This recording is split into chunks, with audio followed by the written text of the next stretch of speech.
Bom dia a todos. Hoje nós vamos abordar dinâmica dos corpos rígidos.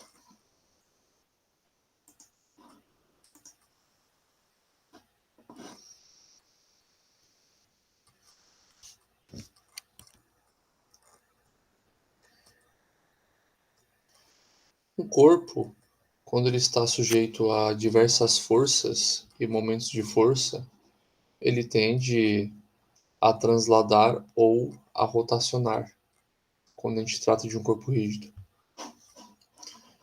Quando a gente trata um corpo como um ponto material, ele apenas translada. Na verdade, a gente considera que ele apenas translada, seja em movimento retilíneo ou em movimento curvilíneo.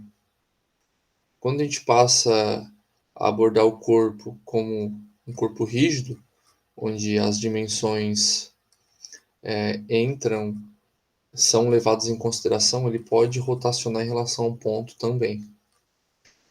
Então, nessa figura, eu estou mostrando um corpo sujeito a diversas forças, F1, F2, F3 e F4, como também sujeito aos momentos M1 e M2. E a força-peso do corpo está situada no ponto G, né? Então, eu apresento a equação conforme estabelece a segunda lei de Newton, onde o somatório das forças é igual a massa vezes a aceleração.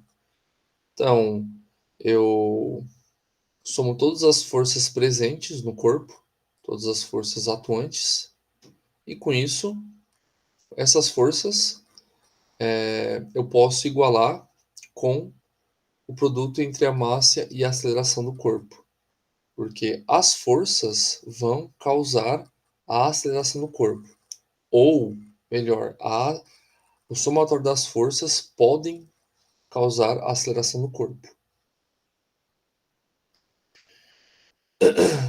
Então, quando a gente analisa um momento instantâneo, a massa é constante. A massa não vai alterar. Agora, a aceleração vai alterar conforme as forças são alteradas, porque a aceleração depende diretamente das forças, né? Ou melhor, a aceleração do corpo analisado depende da força resultante.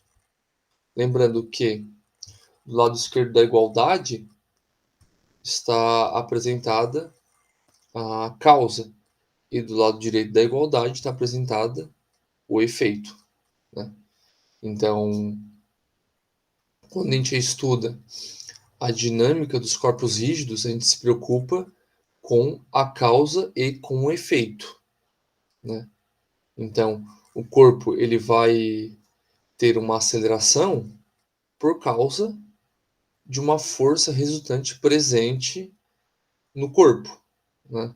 Então, uma força resultante aplicada no corpo, na verdade, a força resultante é obtida com base de várias forças sendo empregadas no corpo. Então, essa força resultante vai fazer com que o corpo tenha uma aceleração. Então, a causa é a força resultante. A força resultante é a causa. E a aceleração é o efeito, né? Então, quando a gente estuda dinâmica, a gente se preocupa com a causa e com o efeito, né? Então, como há forças sendo empregadas, o corpo poderá estar em movimento acelerado, né? Poderá ter um movimento acelerado. E nós podemos discriminar em forças na direção x e forças na direção y. Então, nessa figura, eu estou mostrando novamente um corpo sujeito a diversas forças e quando eu somo essas forças, eu posso encontrar as componentes na direção x e na direção y. Então, o somatório dessas forças vai fornecer uma força resultante. E essa força resultante pode ser distinguida em forças na direção x e forças na direção y. E com isso, também, a aceleração resultante do corpo poderá ser distinguida em aceleração na direção x e aceleração na direção y. Ou seja, essa aceleração resultante vai ter uma componente na direção x e uma componente na direção y. Considerando que nós estamos analisando o corpo no plano, em um plano definido pelos eixos x e y.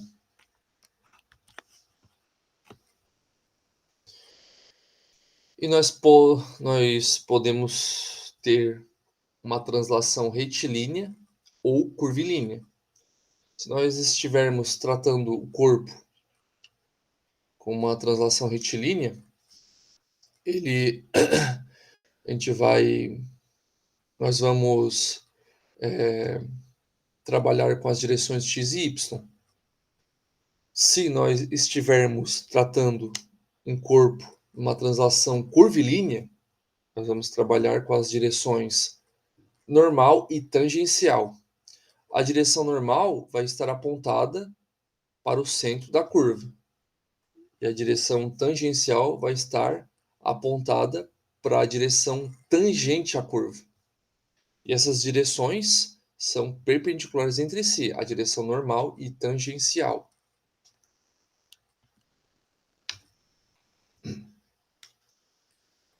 Quando nós estamos analisando um corpo rígido, nós podemos tomar um elemento infinitesimal I e analisar uma força que está sendo aplicada nesse iésimo elemento.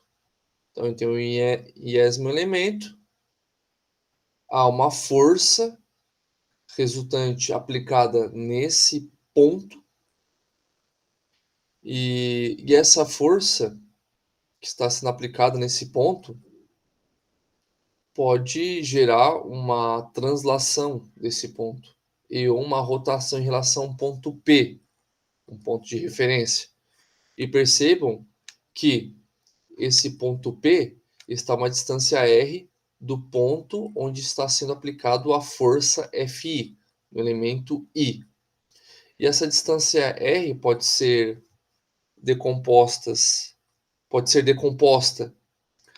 nas distâncias x e y, né? Porque a distância r possui componentes nas direções x e y. Então, essa força que está sendo aplicada no elemento infinitesimal I vai gerar uma aceleração AI desse elemento que tem uma massa MI, né? Então, esse iésimo elemento vai ter uma massa MI e uma aceleração AI devido à força FI aplicada. E como ele está a uma distância r do ponto P, que é a minha referência, eu vou gerar um momento MP do elemento I. Então, eu vou ter um momento MP presente, uma vez que eu tenho uma força sendo aplicada e uma distância r em relação ao ponto P.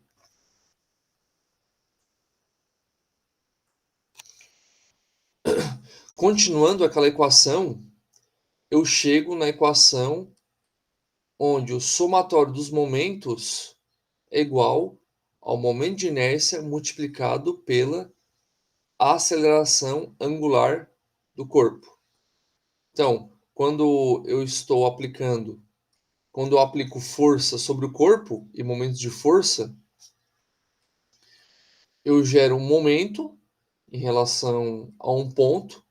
Nesse caso, eu estou exemplificando o próprio ponto G, que é o centro geométrico do corpo. E com isso, o corpo tende a rotacionar, né? Então, se eu comparar com a translação, eu percebo que na translação eu tenho do lado esquerdo a igualdade a força e do lado direito a massa e a aceleração.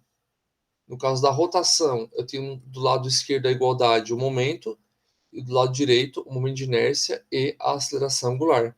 Então, o momento resultante presente no corpo resulta numa aceleração angular, uma vez que eu estou analisando a rotação do corpo em relação a um ponto. E o momento de inércia, quando eu analiso fisicamente, eu posso afirmar que o momento de inércia é uma resistência para o corpo entrar em movimento, semelhante à massa. A massa também pode ser.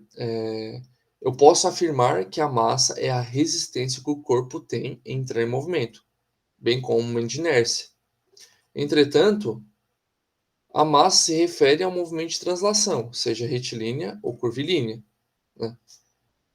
Então, quanto maior a massa, maior a resistência que o corpo tem em transladar, seja em movimento retilíneo ou curvilíneo.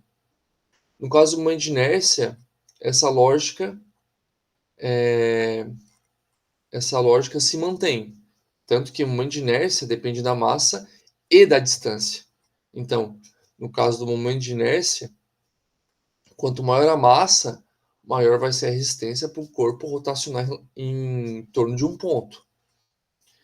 Mas também depende do raio. Quanto maior o raio, maior vai ser o momento de inércia. Porque o momento de inércia depende diretamente da massa e da distância em relação ao ponto de giro. Então, quanto maior a massa, maior o momento de inércia. Quanto maior o raio, também vai ser maior o momento de inércia. O momento de inércia é igual ao produto da massa com o raio. O raio é a distância em relação ao ponto de giro. Então,